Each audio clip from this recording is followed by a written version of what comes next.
शोले भारतीय सिनेमा की वो फिल्म है जिसे भारत के हर सिने प्रेमी ने एक से ज्यादा बार देखा है।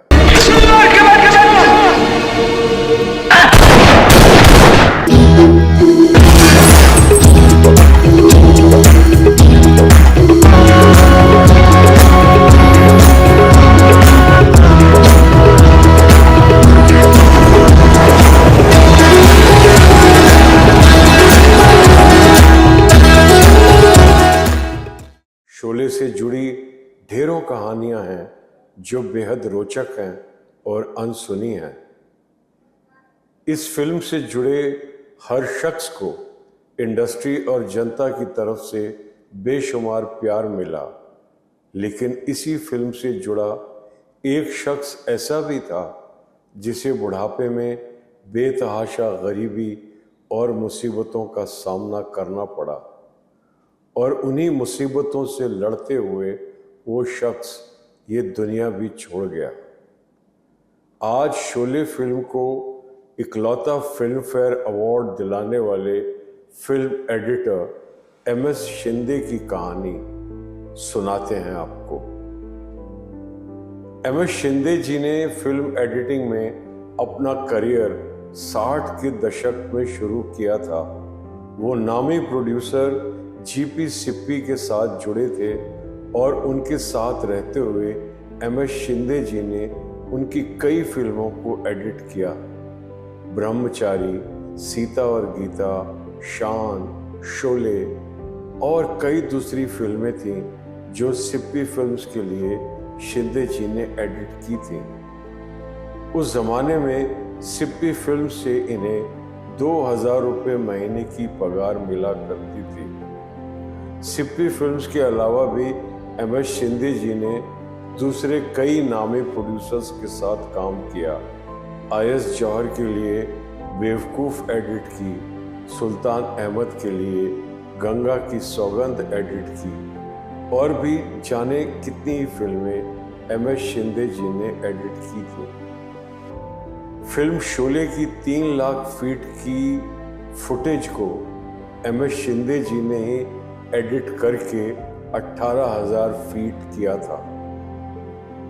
ये एमएस शिंदे ही थे जिन्होंने एक ज़माने के दूरदर्शक के बेहद लोकप्रिय शो बुनियाद की एडिटिंग की थी। एमएस शिंदे जी ने अपने करियर में सोहनी महिवाल, शक्ति, सागर और चमत्कार जैसी फिल्मों को भी एडिट किया था। एमएस शिंदे जी के करियर की आखिरी फिल्म साल 1995 में आई शाहरुख और रवीना टंडन की ज़माना दीवाना। इसके बाद एमएस शिंदे फिल्म इंडस्ट्री से रिटायर हो गए और आ गया बुरा वक्त।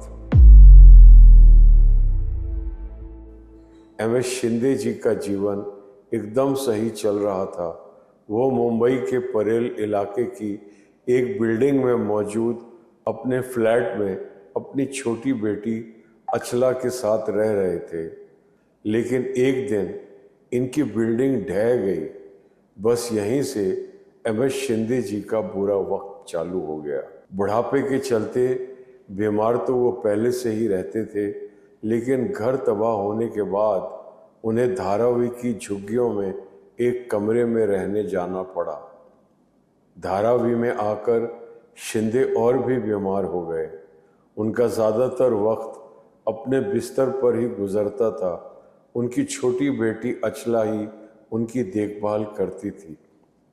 अचला, जो कि अपना खुद का एक छोटा सा केक का बिजनेस चलाती है, उन्होंने अपने पिता की देखभाल करने के लिए शादी तक नहीं की। शिंदे जी ने एक दफ़ा मदद के लिए फिल्म एडिटर्स एसोसिएशन को चिट्ठी लिखी थी। उस वक्त वहाँ से इन्हें 5,000 रुपये की मदद मिली थी, लेकिन उसके बाद फिर कभी दोबारा कोई मदद वहाँ से नहीं आई।